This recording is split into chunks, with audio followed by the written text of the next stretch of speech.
Welcome to another episode of Tuesdays with Jakey for Tuesday, January 25th, 2022.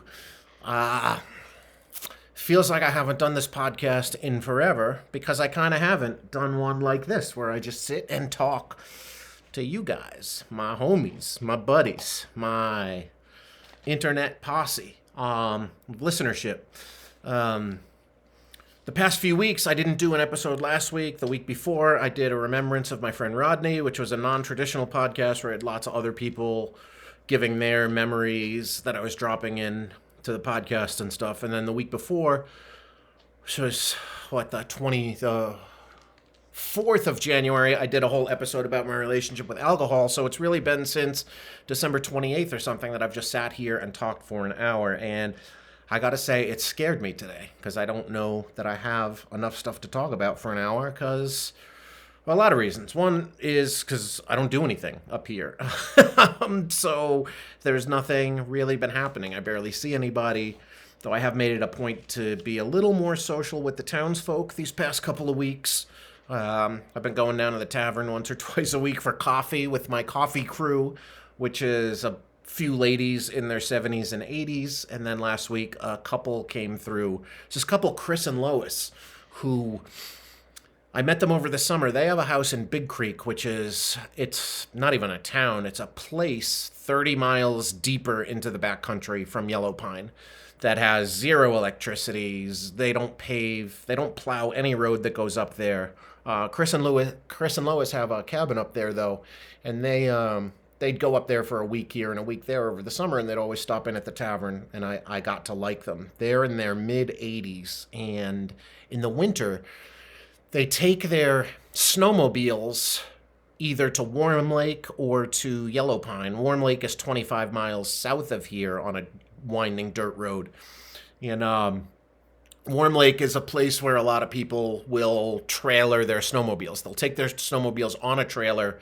There's a big parking area at Warm Lake, and then the county plows out the big parking area, and then people just rip around on their snowmobiles from there. So Chris and Lois have been taking their snowmobiles to Warm Lake, and they ride the 25 miles from Warm Lake to Yellow Pine, and then stop at the tavern and have lunch, and then they get back on their snowmobiles and ride all the way 29 miles more up into Big Creek.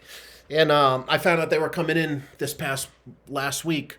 So I asked Lauren to call me when they got there, and I went and sat with them for lunch, and it was really nice. And then on their way back out on yesterday, we had lunch again. And they're just a really cool, nice, calm couple who, just something about their demeanor I really like. And I've enjoyed their visits all summer at the tavern. There was a really tough time they had in August where they came in to eat breakfast, and I was chatting with them, and then the wife got a message and went outside, and she looked stressed, and she came back in and talked to the husband, and I was dealing with some other customers, and then at a certain point the husband came up and said, "Hey, we gotta get out of here. We just got notice that our oldest son passed away suddenly." And that explained why she was looking stressed when they got the call. Never asked him about it again. I don't know how to, what am I going to say? Hey, so what happened to your son? How'd he die? It's sad, but it's pretty rad that they're that age and still that active to be snowmobiling. Oh, look, there's a little herd of elk outside my window. That they're snowmobiling all that much distance to go out into the backcountry into the middle of nowhere. And this past time, they had another couple with them who were probably in their mid to late 50s.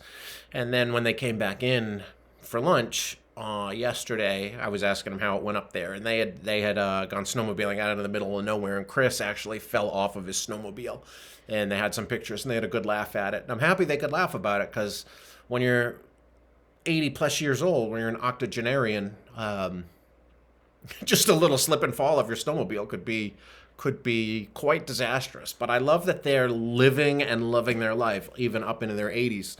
And I guess that's going to be kind of a theme of the podcast this week. Did make a bunch of notes.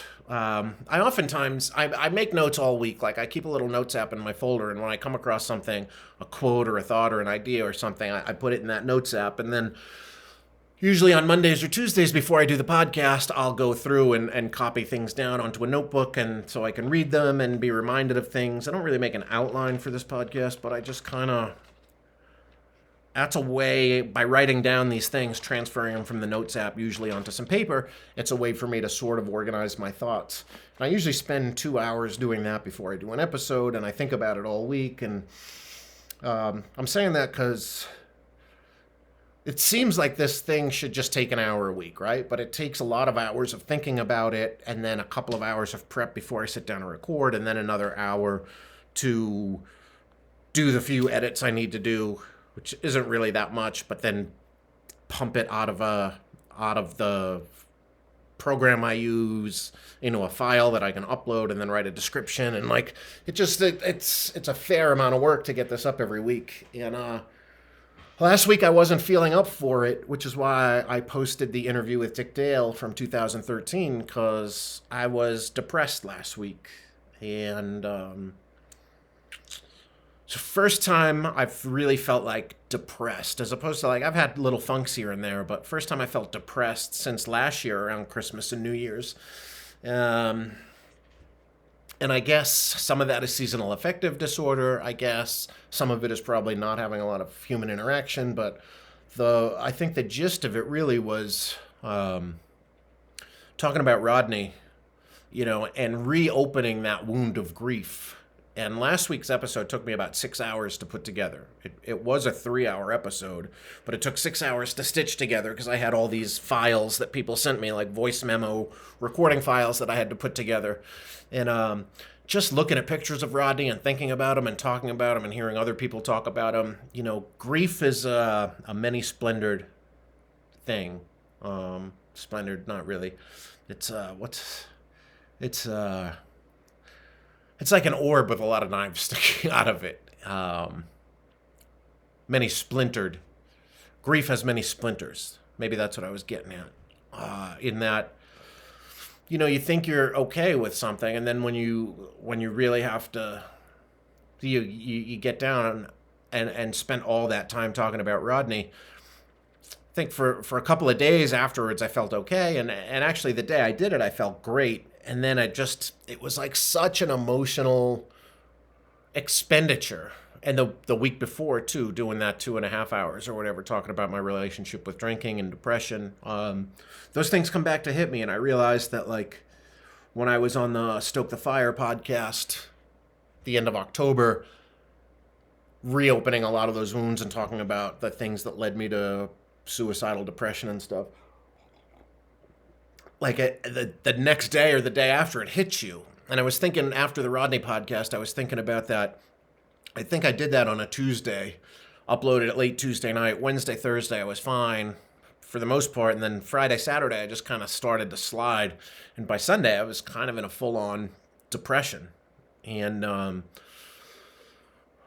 by Monday, I guess, I really knew I was in it. And I was like, all right, I'll try to, I'm just going to let myself lay in this for a little while. I'm just going to watch TV, not try to write, not try to do anything. And that led to another day. That led Sunday, led to Monday. And then Tuesday, I managed to give myself food poisoning, I think, because I was like, I'm going to try to get my shit together today and be a human being. And ended up cooking some rice and then heated up a can of chili I found in the pantry here, which is probably a pretty bad idea. Even when I opened the can of chili, I was like, this kind of looks disgusting. But I heated it up and ate it over the rice. And then a few hours later, I started to get a really bad headache. And then ended up kneeling over the toilet and putting my fingers down my throat to get that out of my body, because I knew, I was like, there's something funky about that food. I thought maybe, I was like, of course I was a little nervous. Fuck, did I get COVID up here? But it came on so quickly and such a massive headache that I figured it had to be food poisoning. And my gut was feeling funny. And once I got that food out of me, which was not pleasant, but also not something I'm not experienced with, I've had bouts with bulimia, which I've never talked about. I don't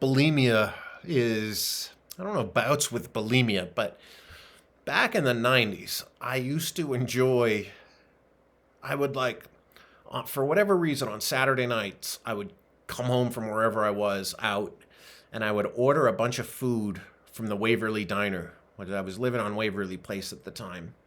And I would gorge on like onion rings, cheeseburger, milkshake, and then I would throw it up. I would kind of do that just on Saturdays. And then, I guess in the the years in between, when I was suffering from depression, sometimes I would just super gorge on food and then throw it up. But not every day, not every month, not every year even. But like it would just kind of come and go. That's something I haven't even talked about in therapy or anything. Eventually I'll think more about why I did that. I don't really know at this point. But that's just to say that I am experienced in making myself throw up. Not a experience I'm proud of, but I did it last week. And then Wednesday came and I kind of just like really just pulled myself out of my funk. And I went out for a big long walk and I spent a couple of days with my buddy Darwin, who's a dude who's 82 or 84 years old, whose daughter and son live with him up here. And I brought him his mail Wednesday, Friday, and yesterday. Mail only comes here on Monday, Wednesday, and Friday.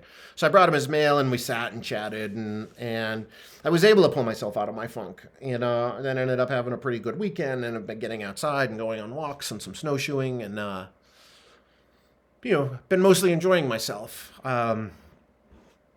So that's where I've been at. That's what I kind of been doing. So what's this podcast about this week? I guess it's about purpose and happiness, so to speak. And I'm going to kind of start off with this. There's a UFC fighter named Francis Ngannou. If you don't follow UFC, there's a good chance you probably don't know who I'm talking about. It's not really a big crossover story yet. But Francis Ngannou is a 6'4", 270-pound African specimen. Just like, looks like a fucking action hero. Just massive muscles, big dude. And knocks people out with a intense ferocity. And he had this last fight on his UFC contract on this past Saturday night, and he's got an amazing story, and he had a feature in the New York Times and a feature in ESPN magazine, and I was familiar with the story already because I've been reading about him for a long time and listening to interviews, but this guy he's from Cameroon, which is in West Africa, and he dropped out of school at 9 years old, grew up dirt poor, dropped out of school to work in sand mines, and he worked in sand mines from when he was 9 years old, and when he was 13, he was able to he got put alongside doing the work of men. As a youngster, he wasn't doing the real man work, but by the time he was 13, he had grown big enough to do the real man work, and eventually, in his early 20s, he decided he wanted to escape Cameroon and go to Europe, and he wanted to become a heavyweight boxing champion. And took him a long time to get out of Cameroon, and he had to make the journey from Cameroon to Morocco. It was 3,000 miles that he walked, basically, to get, eventually, finally made his way to Morocco. And then from Morocco, he needed to take a raft to Spain. I guess it's like a lot like the way Cubans will try to flee Cuba and make it to Florida. A lot of refugees will flee Africa and try to make it to Spain, and if they get picked up in Spain, then they're going to end up with some sort of amnesty. And he tried 6 different times, got on a raft 6 times, and each time he was picked up by the Moroccan Navy. And when they would catch the fugitives, what do you call them? The migrants, the fugitives, I can't think of the word, but the people who were trying to find themselves a better life, when the Moroccan Army and Navy would find them, they would then drop them back out in the middle of nowhere in the desert somewhere and just leave them basically for dead with no food and no water, and just hoping, I guess, that they would die and that the animals would pick their bones. I guess they wouldn't want to leave them in Tangier or whatever, one of the big cities, I guess to dissuade them. But it didn't dissuade Francis Ngannou. And on the seventh time, he finally made it to Spain, ended up having to spend 2 months in a jail for asylum seekers in Spain. And eventually they let him out and they gave him like $50 or something. And he ended up getting a train to Paris. And when he got to Paris, he just started asking strangers on the street where boxing gyms were. And he finally found a boxing gym, and they were like, they took one look at him and they were like, well, yeah, of course we would be happy to train you in the art of boxing. And he was living in he found a parking garage where the attendant kind of looked the other way and let him sleep under a stairwell in the parking garage. And he stayed there for a couple of months. And then the guy who ran the gym got his hands on an apartment somehow and let him stay in an apartment for a little bit. And then he started making some money fighting. And it's a real rags to riches story. And eventually they told him, hey, you're going to have a much better chance of earning a living as a mixed martial artist in the sport of MMA. And he had never even heard of MMA, but they started showing him some videos. And then the boxing gym closed for a month in August, as most things do in France and a lot of Europe. People close down because Europeans value vacation time. And a lot of businesses just closed for the entire month of August. So his gym closed for August. And he ended up finding a MMA gym and went and trained there. And long story short, he ended up moving to Las Vegas, which is kind of the home of MMA and the home of UFC, and ended up fighting for the UFC, did a few regional bouts in France first, and then the UFC found out about him and signed him, and now he's the UFC heavyweight champion. But the thing that made this fight different is that Francis was on the last fight of his contract, and there's this thing called a Champions Clause. And in the UFC, if your contract expires while you're the champion, they get to extend it for a year. So because he won his fight, his contract is extended to the end of 2022. He doesn't have to fight, but he can't go fight anywhere else until that contract is expired. So he was given a lot of interviews leading into this. The UFC was doing their best to not promote his fight, not promote him. They were promoting his challenger, Cyril Gane, who's also French and also came from that same gym, oddly enough, years ago. And they used to be training partners back then. But the UFC, like most corporations, does not want to pay him his fair worth. And the UFC is known for underpaying their fighters. They pay their fighters. The fighters make about 18% of the UFC's revenue, whereas because of the unions in the other popular sports like hockey, basketball, football, and baseball, those sports pay out approximately 50%, just under 50% of their revenue to the players through the collective bargaining agreement with the players' unions. So Francis has decided that he doesn't want to fight for the UFC anymore unless they're going to pay him fairly, and the UFC has decided that they don't want to pay him fairly because they know that if they pay him fairly, that's going to open up renegotiation of a lot of other contracts, or have a lot of fighters wanting to put their foot down and not fight unless they get what they feel is fair.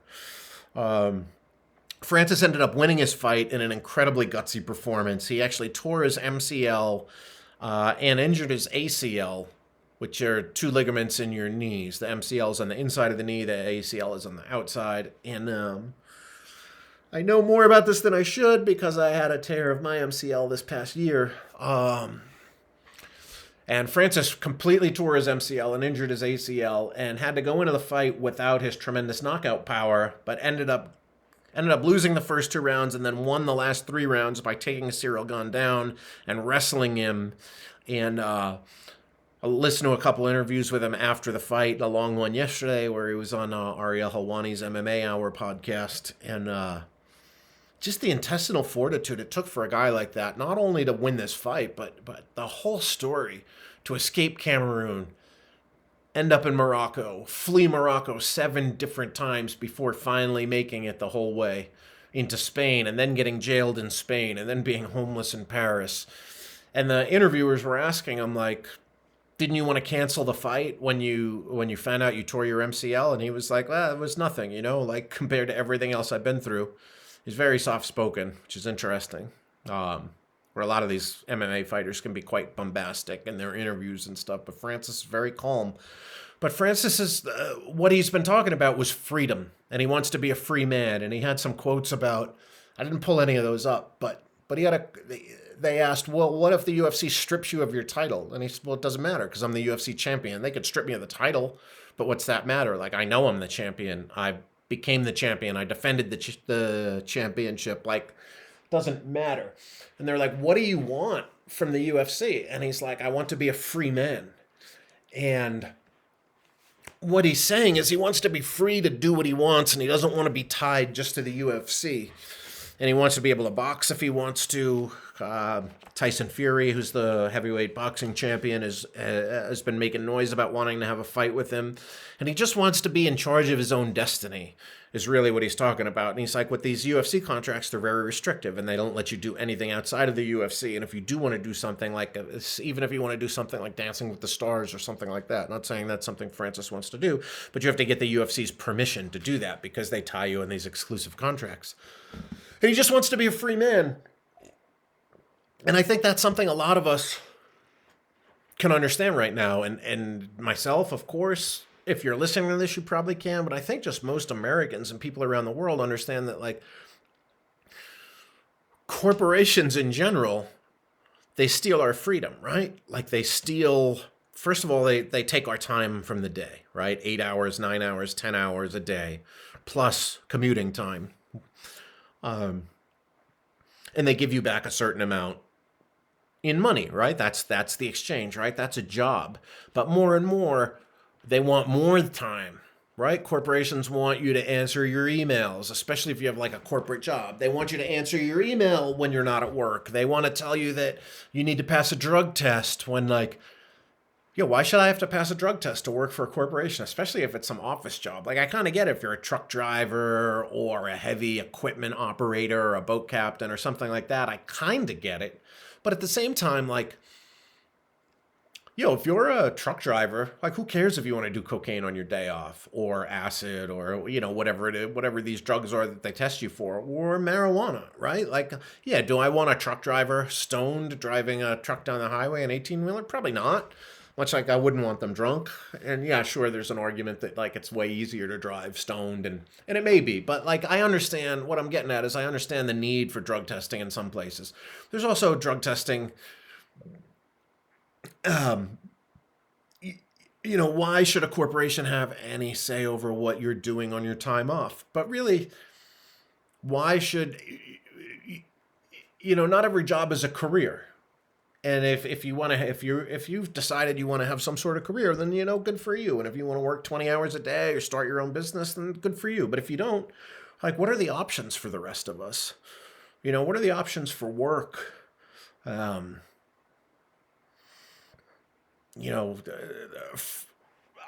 had my own career, obviously, for 20 plus years now. And, I've worked myself to the bone, and I've spent time where I haven't worked at all. But, like, me working is what I work when and how I feel like, for the most part. And even that's become old to me. And I don't necessarily want to go back into the concert business. And that's something I've talked about on here before. And I actually, a couple of weeks ago, I had a long talk with a booking agent that I've worked with forever. And I passed on a show with her of a band who wasn't, if a show went well, I was going to make $600 probably. And if it didn't go well, I was going to be on the hook. They needed a $3,000 guarantee. And I was like, I just don't feel like I don't want to make that guarantee. I don't know how popular they're going to be after having not toured for a couple of years, and they don't have a new album out. And I was just realizing, like, I don't want to ramp that up, so I'm going to pass on this show. And that was a very intense conversation to have, because it was the first time I told someone that I do business with that I didn't want to do this kind of work anymore, or I wanted to severely limit the amount of this work I did. I work with a lot of other bands that the same agent works with, and I told her, the ones that are really successful that I make money with, those are the ones I want to work with, but I don't want to be sweating this particular band and this show. And she understood, and she actually said, that she wants to sort of wind down her operation in the next 3 to 5 years and find a way to not be controlled by it. Because when you own your own business, you are often controlled by it. Like there's a certain freedom that comes to owning your own business and being your own operator, but there's certainly no time off, right? The only way you get time off is by riding your motorcycle in the middle of the woods or literally turning your phone off. But it's still nagging there at you a lot in your brain. What do I have to do? What's coming up? What are my tasks? You know,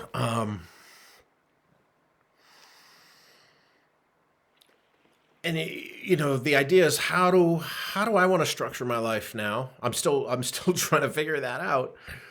But for years I've told people, especially on the golf course. I don't know if I've talked about this much, but I've been an avid golfer for most of my life. One of my first jobs as a kid was a caddy, and just like Caddyshack. And we got to play for free on Mondays, so I got a set of used clubs, and I kind of learned how to play. And I mostly taught myself, where I would take tips from the other caddies that I'd be out golfing with, and it was something that came somewhat natural to me. And so I started playing a lot, and then started playing.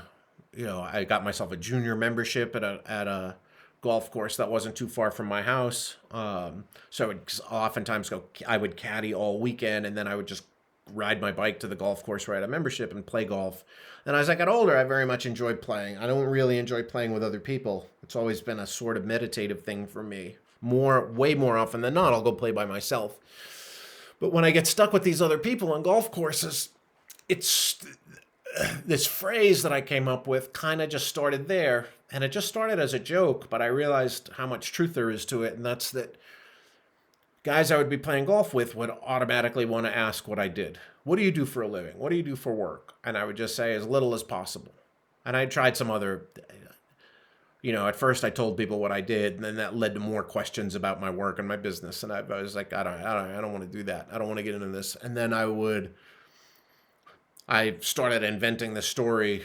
I said I inherited a janitorial supply business from my dad. And oftentimes that would leave them not wanting to ask more questions, which was the idea. But then finally I just decided to start telling people, and this is probably like the late 2000s, I started just telling people straight up, like as little as possible. And that's something I've stuck with, and it's kind of the truth, because it's like, what do I do for work? Well, yeah, as little as possible. It doesn't mean I don't work hard, but I learned a long time ago to not create work, right? Not be busy work for the sake of being busy. And I feel like a lot of people who were at corporate jobs, there's a lot of meetings, there's a lot of Zoom meetings, there's a lot of conference calls, most of which most people find useless. But managers want to fill their employees' time, and a lot of employees like to fill their time. People feel like, I'm busy. It's like, when did being busy be a badge of honor? Like a badge of honor to me is not being busy, but still being able to make money. So last year, 2 years ago, probably right around this time, I think it was like late January 2020, I was doing a show with Tim Barry, singer from Avail, and he told me that he has a sign that he made and put above his desk that says, "Don't create work," meaning just do what you have to do, because he manages his own career. Just do what you have to do to make sure everything happens, and then leave the rest of your day free to write songs and create art or whatever it is you want to do. And I loved that. And I'm like, right. So many of us create work for ourselves to give ourselves this sense of being busy, because it's like we've been brainwashed into thinking that the busier you are, the better you are. But, you'll think of ancient civilizations, right? For way more time than humanity's been on this earth, for way more time than we've been here than when we've not, we didn't create work for ourselves, right? When everyone was a hunter-gatherer, we just kind of have these little tribes and little bands of people, and you roam the earth and hey, well, there's a bunch of berries in this area. Okay, well, let's just eat these berries, and then when the berries dry up, we'll move on to a place where there's more berries. And these people would only work as much as they needed to feed themselves, maybe create a little bit of shelter, find a place to sleep, but otherwise they were just free to do whatever they wanted, right? And which is probably like, how astrology was invented. Because when you had nothing to do, you just stared up at the sky, right? And you probably learned patterns, and the weather's this way when the stars look like this and the sky looks like that. It just gave people time to be. And I feel like in today's society, we don't value just being. We value doing. And I'm certainly been guilty of that for most of my life. And oftentimes I've been like, sometimes I'll wake up. I remember very clearly one day in 1997, 96, I was living at 280 Fifth Avenue in an illegal loft in a commercial building that we weren't allowed to live in. And I just remember one day waking up, and it was a Saturday, and I had nothing to do, and my roommates were gone. And I had this realization that still kind of haunts me to this day, that I just don't know what to do. What do you do as an adult? What are you supposed to do with your day? And I went out and got the newspaper, and I read the newspaper, but I felt like a failure because I wasn't doing something active. And it's taken me a long time to be okay with the fact that you don't need to be active, you don't need to be busy, your worth is not based in your productivity. And if you just want to go for a fucking 4-hour walk one day, well, that's all you need to do. You don't need to do anything. You don't need to create anything. You don't need to create art. You don't even need to create thoughts if you don't want to. You can just hang out. The whole idea of meditation is clearing your brain of thoughts, right? So that's I guess that'll get us to our next sort of quote here, which is from Martin Luther King. I guess we had his holiday last weekend. And read a lot of quotes, obviously, and a lot of it's striking to me to see that corporations are so happy to co-opt Martin Luther King, and of course politicians and people who aren't helping the voting rights right now of disenfranchised people, which I don't need to get into much of that, but you're seeing these politicians who are not supporting the John Lewis Voting Rights Act, who are co-opting Martin Luther King's words. But the quote that struck with me the most was, if you're really going to be free, you're going to have to overcome the love of wealth and the fear of death. And that one really struck me because for most of my life, I was chasing wealth. And I was chasing it in a way of my own business and in a way that made me want to do it my way. And I certainly could have gotten into other businesses. And if all I cared about was the money, I probably wouldn't have ended up in the concert business. Or even if so, I wouldn't have been operated rocks off the way I did, which was, money was kind of the last thing I was worried about with most of the shows that I was booking. And then I saw another quote that sort of ties into it. It was some random quote on Twitter that I came across, not by anyone famous or anything, but it just said, my life improved dramatically once I accepted that I have no singular, all-consuming calling and instead just want to do a variety of stuff I kind of like until I eventually die. And I was like, boom, there it is, man, there it is. That's all we really need to do is things we like. And sure, if being a carpenter is something you like, then you're going to get a lot of joy out of building something that you feel pushed your limits, that you had to learn a few new techniques for, where you join the corners on the pieces of wood in a way that's seamless, that, there's a difference between, just doing things you kind of like and want to do. That should be all you really have to do. And everybody should, as far as I'm concerned, I don't want to tell you how to live your life, but everybody should strive to do as little as possible when it comes to work, right? When it comes to work for money, work for hire. And there's that idea of, hey, if you do something you love, you'll never work a day in your life, which I get. And I love the music business. But do I love everything that goes into putting on a concert? No. If I did, I'd still be doing it.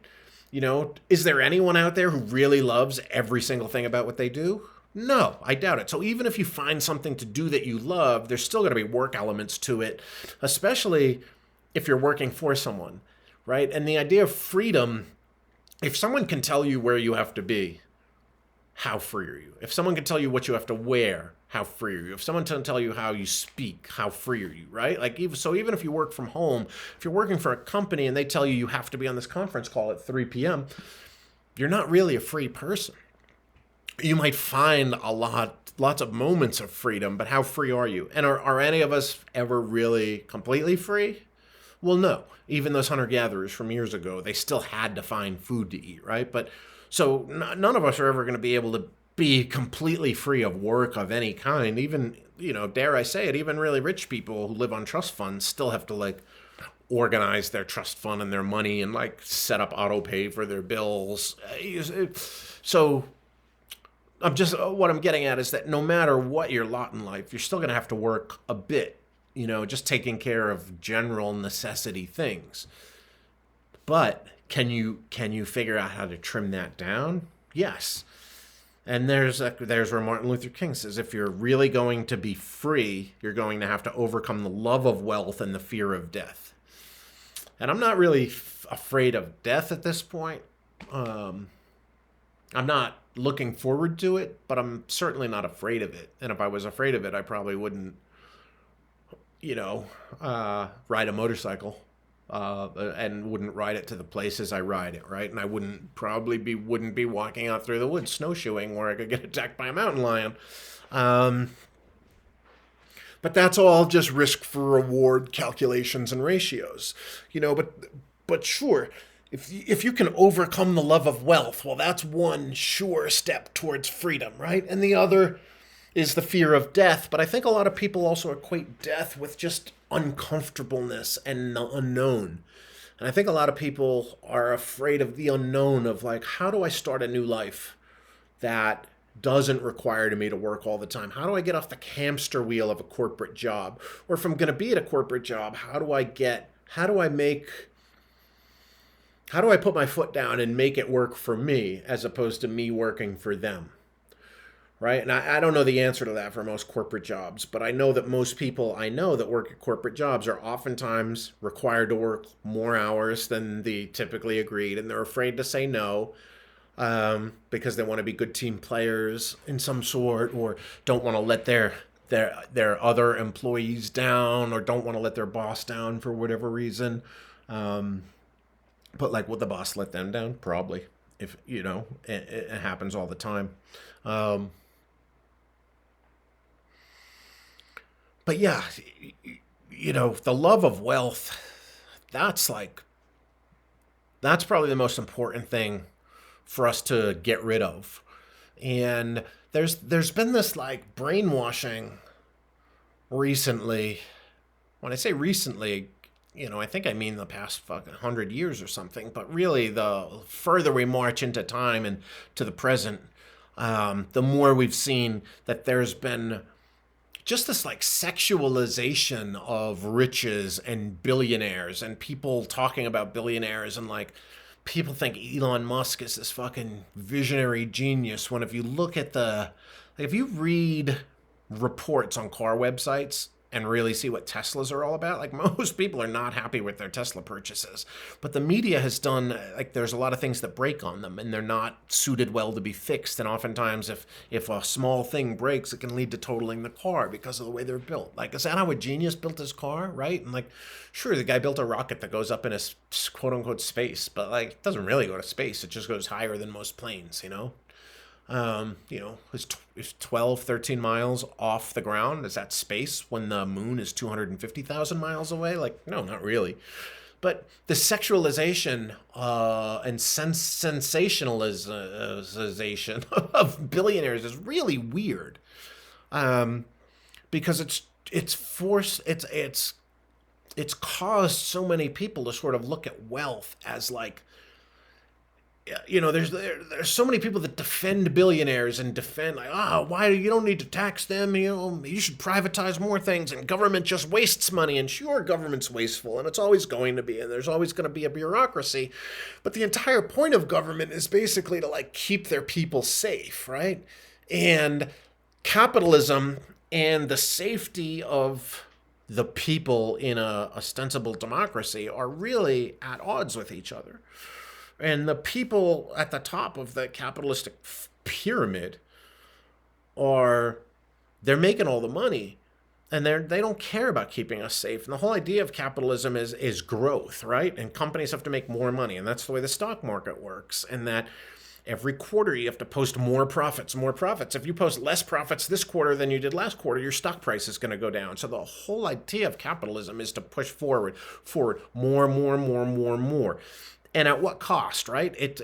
Because it's the workers who generate those profits, right? And I think we're getting towards that shift here where people are realizing, like, wait a minute.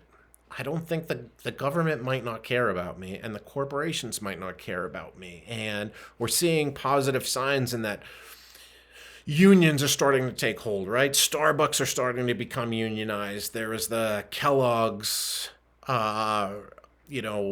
strike that led them to better working conditions. John Deere, and there's more around the country. People are starting to realize, like, wait a minute, what about me? What about me? I want I want to be taken care of. I want to have a good life.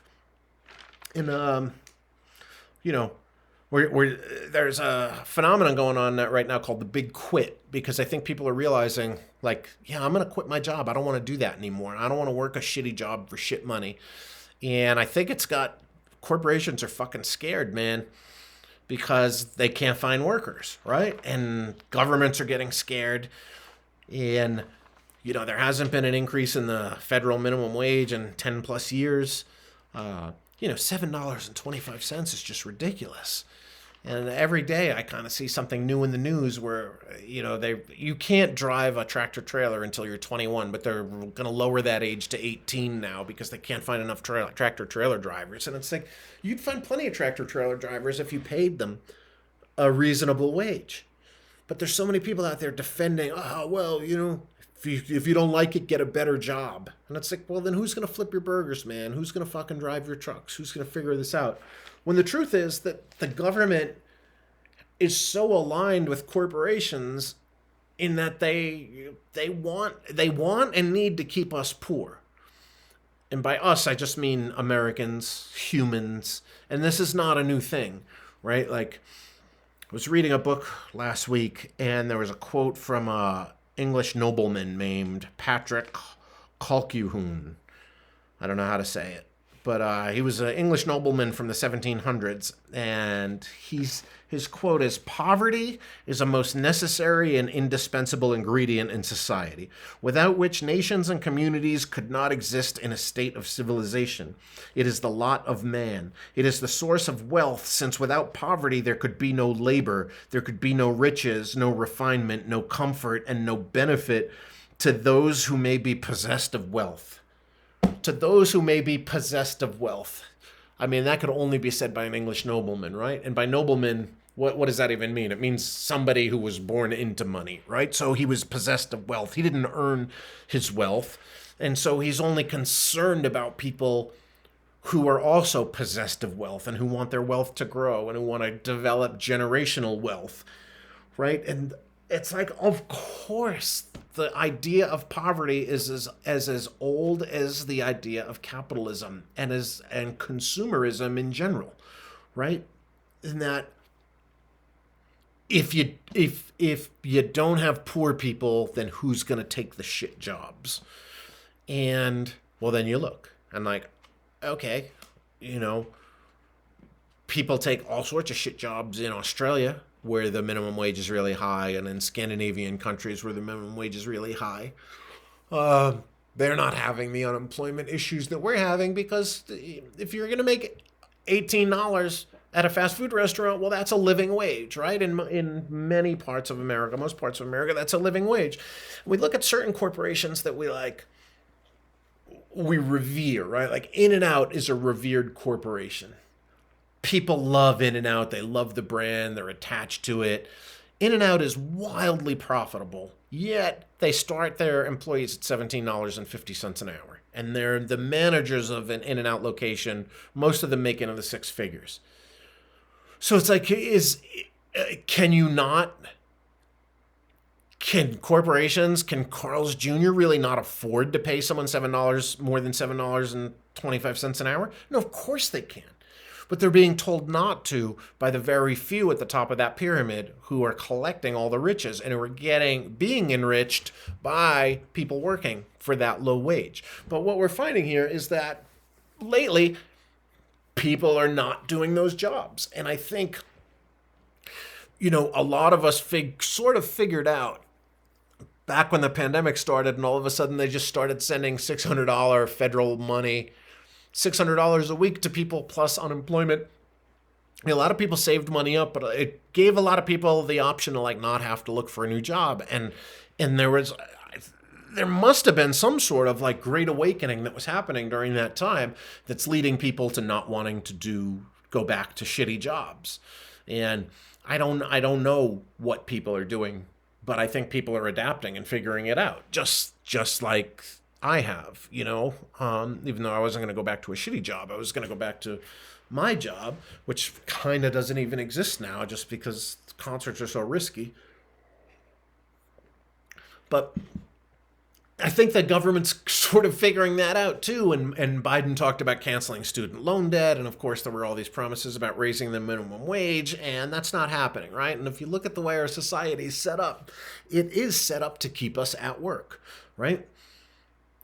Like poverty is set up to keep people at work. Paying people very little is giving them very few options. What happened when we all had options, when we were all on unemployment and getting $600 a week plus whatever state benefits?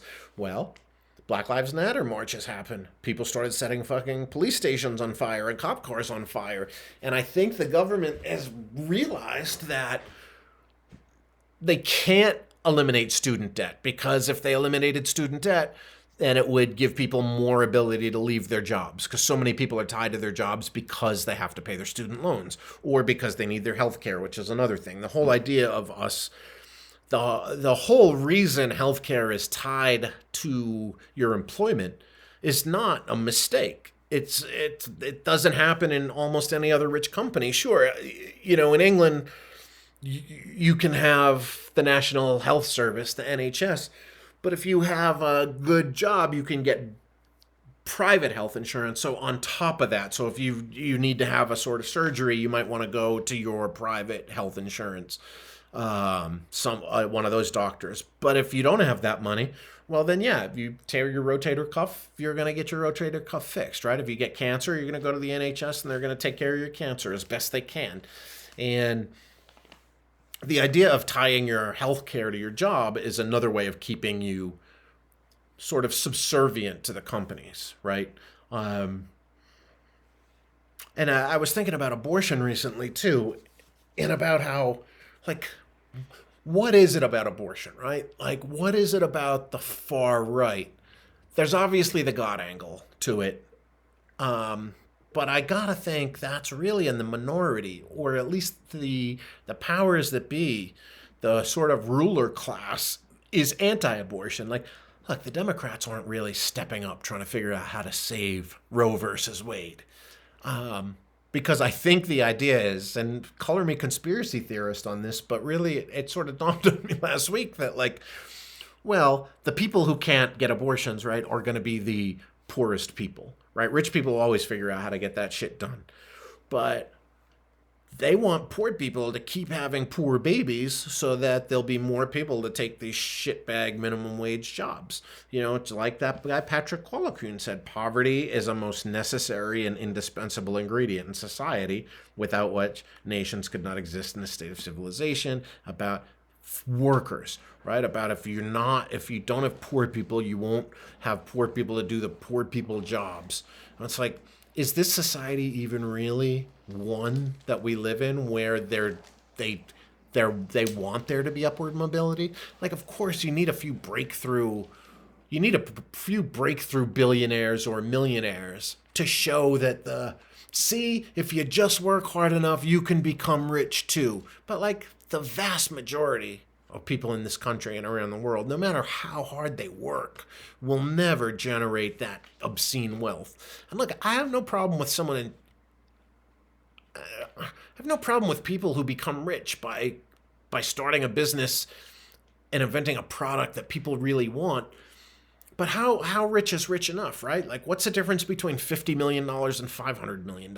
Like, why aren't we taxing people who make hundreds of millions of dollars a ridiculous amount and investing that in education, right? And if the whole idea is God wants children to be born and that's why you don't want abortion, then these same people would be wanting to fund super orphanages that would want to make sure that, like, okay, you want to have this baby, every life matters, right? Like, you can't do abortions. Well, what happens to these kids who aren't wanted, right? Like, they're everything they're going to talk about is lip service. Like, they want, there needs to be poor people for this. Humans are basically being bred as a source of cheap dispensable labor, right? So, like, is that unaborted fetus that you're going to force that person to have a kid? You're basically forcing them to have a horse or an ox or a camel, right? The human equivalent of that. Like, someone to push the fucking grocery carriages around in the parking lot and collect them for you. Like, you basically, I think the reason most right-wing people are anti-abortion is that they know they got to keep more poor people being pumped out so that people will take these shitty jobs.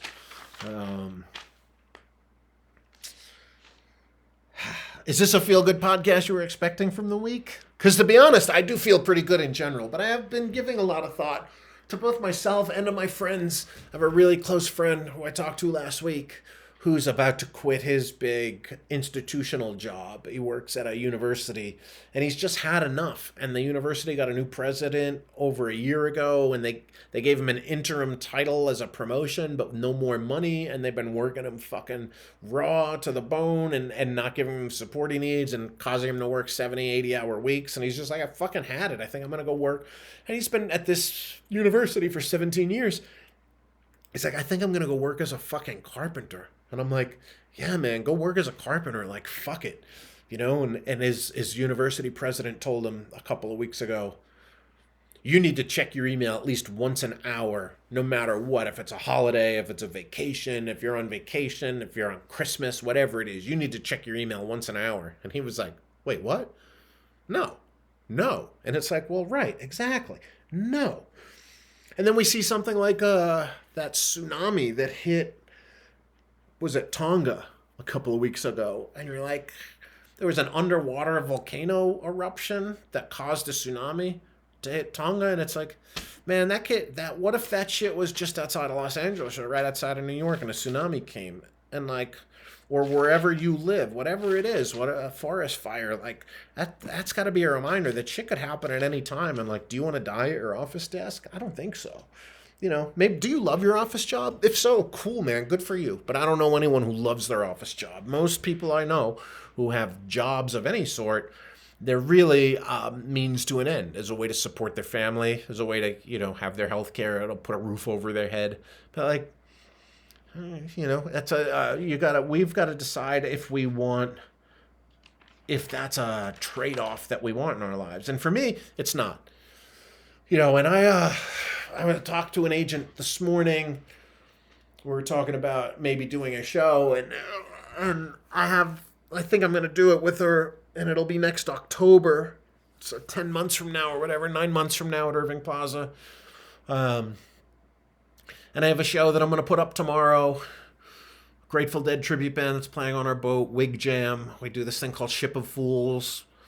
So we're going to announce that tomorrow for May 14th. And like, yeah, I'm down with doing some things like this, but in general, like, yeah, I need to do certain things to make enough money to live. But I've certainly given up, as Martin Luther King said, my love of wealth. Because now I don't care anymore about becoming wealthy. Like, and my fear of death only extends to, I don't want to be completely broke at the end of my life and just be destitute. And like, if I make it to 85 years old, will I be able to work at a bar when I'm 85? Will I be able to earn any money? No. So like, do I need to earn some money? Yes. But at what cost, right? At what cost to my relative sanity throughout the week, throughout a day? In a perfect world, I'm going to finish writing this book, and it's going to sell a lot of copies, and I'm going to have enough money put away, and then I'll just, then I'll really be able to do a lot more of just what I want, and not much to satisfy my needs. But honestly, I don't mind working a bit to satisfy my needs. I just don't want it to be as all-consuming as it used to be, and I don't want it to be a thing where I'm like constantly having to work and push some sort of financial rock uphill. I've learned to overcome my love of wealth to the point where I don't really care what I have as far as material things. And like, sure, this motorcycle I have now is 113,000 miles on it, and it's 12 years old, right? Like, I'm going to want another motorcycle, and I'm going to want another of the same kind I have, which is going to cost me, $22,000 to $25,000 if I want to buy a brand new one. So, like, do I need to make money? Yeah, of course. And, like, do I want to go on vacations and travel? Yes. So I do want to make a certain amount of money. But I think I just don't want to have to be subservient to anybody, even myself. I don't want to be subservient to my own needs. And I think that's the important point. Like, I have wants and needs, and not subservient to my own needs, but subservient to my own wants, right? Like, I used to want to have an amazing apartment in New York City, a 3-bedroom awesome apartment and a house, a vacation home or something. Like, I imagine those are things I wanted, but I don't want to be subservient to my wants. That's about all of that I want to talk about today. Maybe it wasn't, if you're still listening, I applaud you, because I'm not sure that it was a straight line of thought that I got across there. Might have been a lot of jumping around. Couple of things I do want to get at is I read a really good sort of tribute to Bob Saget in the New York Times that was written by Penn Jillette. And, Bob Saget was a heartbreaker, I gotta say.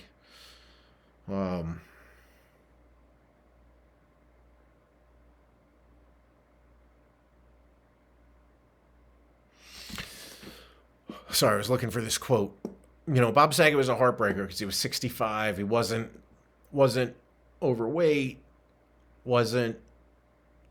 didn't seem to be kind of guy who had a drinking problem or on drugs, and was very unexpected, right? Meatloaf was expected. That's what I'm getting at. Was that Meatloaf was expected. This fucking fatso who was anti-vax died, and I love me some Meatloaf, here and there.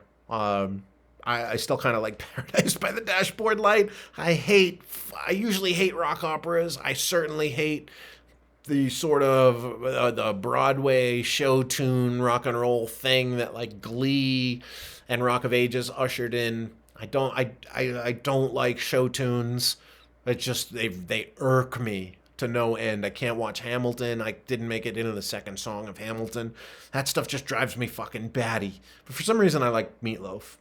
Anyway, Meatloaf, I expected him to die, right? I didn't expect Bob Saget to die. Like, that was tough news, but Penn Jillette penned this really touching tribute to him, and at the end he wrote, "The beat poet Allen Ginsberg understood that this kind of gamble was intrinsic to great art.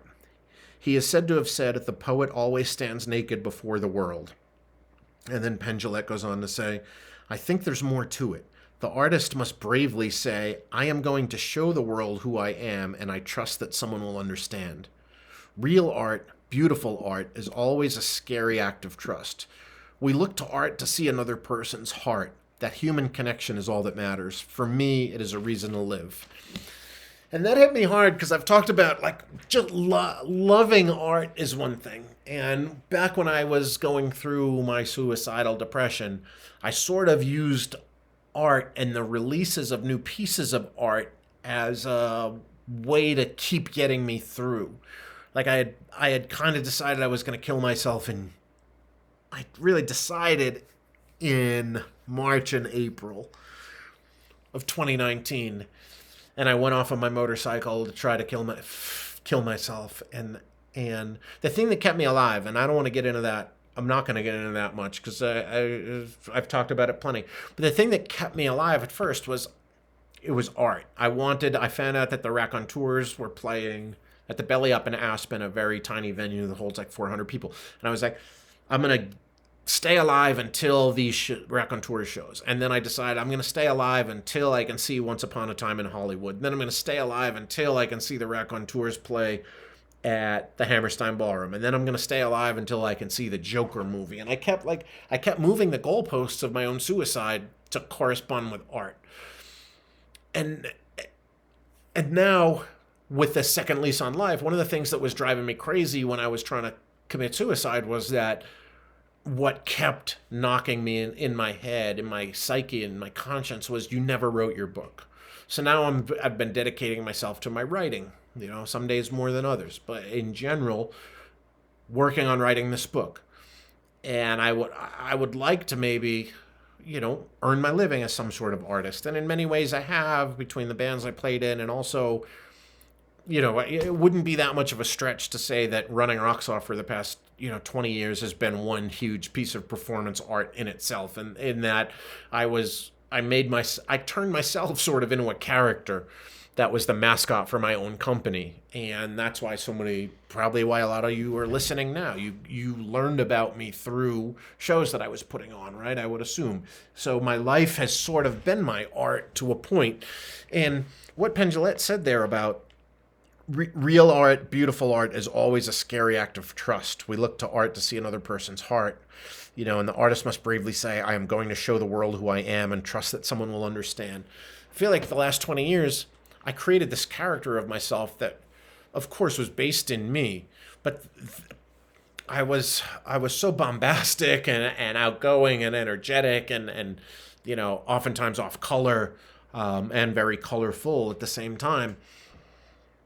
But now the real art part comes in and my writing and trying to write this book. And I would also say, on this podcast, I've been very naked and vulnerable most weeks. And this certainly gives me a sense of belonging and a sense of being and a sense of acceptance in a way I haven't found before. And it's a little odd because I'm sitting here talking to you and you're listening and I don't know where you're listening to it, right? This isn't a performance. I'm not on stage. I can't see my audience. I'm just kind of speaking into the void. But I see the reports of how many people have listened every week, and I keep getting messages from you guys, and that's a reminder. I love getting messages, so if you want to let me know how this podcast affected you, just hit me up. My phone number that you can text to, 917-443-7615. And on the socials, at Jake Rocks Off. I started a new Instagram recently, at Tuesdays with Jakey. That the idea was to put things... The idea of the Tuesdays with Jakey Instagram is a place to put things... that have to do with what I talked about on each episode. So if you want to follow that, cool. I'm still trying to figure out how to do that every week. Like, I don't know, what do I put for this week? I don't know, maybe some pictures of the quotes that I was talking about. But anyway, it's scary to go naked, right? And it's scary to be emotionally vulnerable in front of people. And I think what's made this podcast really easy is obviously the feedback has certainly helped, but also the fact that I'm not looking at you while we're recording this. You might be looking at me. Hi, if you're watching this on YouTube. Hey, how's it going? I'm kind of looking at the screen now and waving to you. But it's certainly given me a sense of purpose with each week. And sometimes I don't feel like doing it, but I do for the most part. I think I published a Gibby Haynes episode once when I didn't feel like recording for a week. And then last week I published the Dick Dale, which it's nice to have things in my pocket there that I can put up. Because like I said at the top of this podcast, like it's quite a considerable expenditure of energy and time and mental energy to get this podcast together. But I love doing it, and I love standing naked in front of you all. Metaphorically, I don't know. Maybe I'd enjoy standing naked in front of some of you, literally too. We'll see. I guess time will tell on that one. When's my first podcast hookup gonna be? I don't know. That would be incredible. Someone that I met just through doing this. We ended up bumping uglies. Man, I just want to have sex with somebody. I gotta say it. Jerking off is getting old. Still waiting for that pocket pussy to show up. Fleshlight, whatever. Someone's going to send me one, right? But yeah, I guess in conclusion, sort of, is like, what are we doing? Like, what are we doing as a culture, as a society? Are we just going to march headlong until capitalism implodes? Or are we going to jump off that ship and realize that, like, the only things that matter are the things that we do for ourselves, right? And for our really close loved ones and families. And if you're in a position where you have kids and you got loved ones that you need to care for financially and take care of, then like by all means, don't quit your job, unless you have another one. But try to have one eye open on that shit and try to teach your kids that, like, hey, don't do what mommy did. Don't do what daddy did. Don't end up in a job that you hate. Like, let's try to encourage the next generation to, like, not just enrich corporations. Like, why is there so much more shit in the news this week about M&M's, the green M&M not being as sexy? Like, that was all over the news, but, like, how much is it really over the news that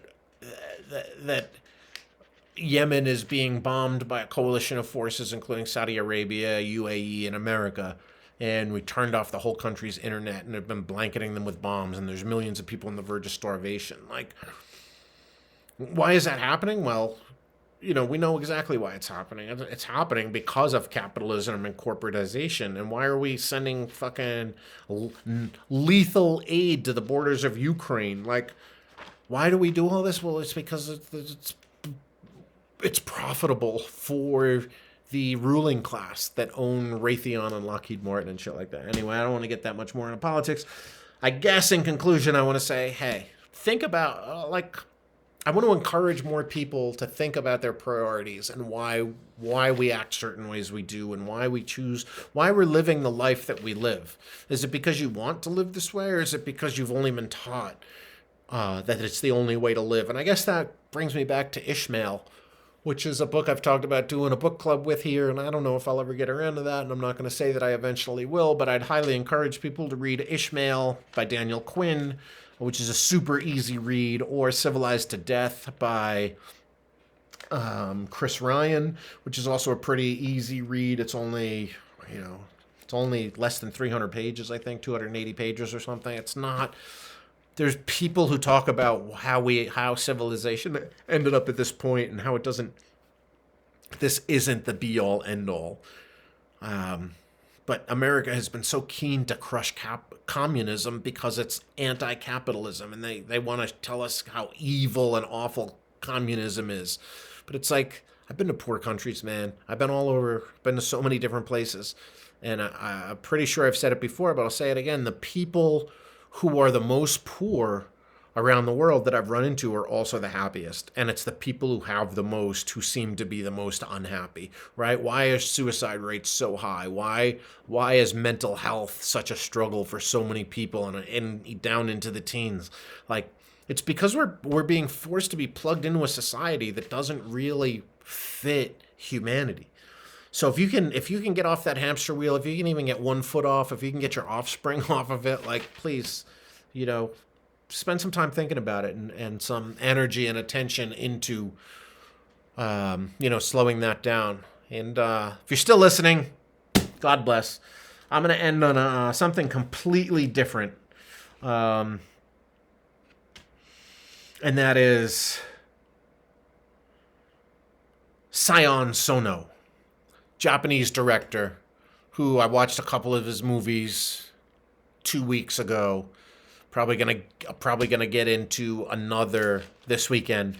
But what did I watch? I watched Please Go Play in Hell and Guilty of Romance. And oh my God, if you want to watch some absolutely batshit Japanese movies, they're subtitled, but this director, Sion Sono, S-I-O-N is the first name, second name is Sono, S-O-N-O. I would highly recommend those two. Why Don't You Play in Hell and Guilty of Romance. They're both very different films, but both fucking amazing, and exists somewhere in the Bermuda Triangle of David Lynch.